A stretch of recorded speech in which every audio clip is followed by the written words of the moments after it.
Aktyor Oktay Kaynarca Türkiyədə tanınmış şəxslərə qarşı aparılan narkotik işi çərçivəsində saxlanılıb. Bu barədə İstanbul Baş Prokurorluğu məlumat yayıb.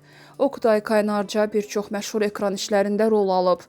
O, daha çox Kurtlar Vadisi serialındakı Süleyman Çakır obrazı ilə məşhurlaşıb.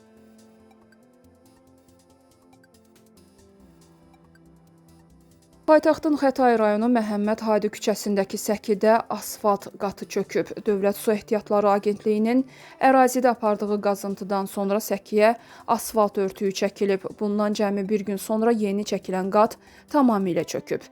Məsələ ilə bağlı İri Şəhərlərin Birləşmiş Su Təchizatı Xidmətindən bildirilib ki, qeyd olunan xəttdə dünən gecə yenidən qəza baş verib.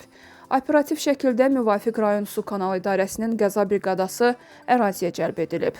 Xəttin əsaslı təmiri və bərpası istiqamətində işlər görülərək asfalt qatı yenidən bərpa ediləcək.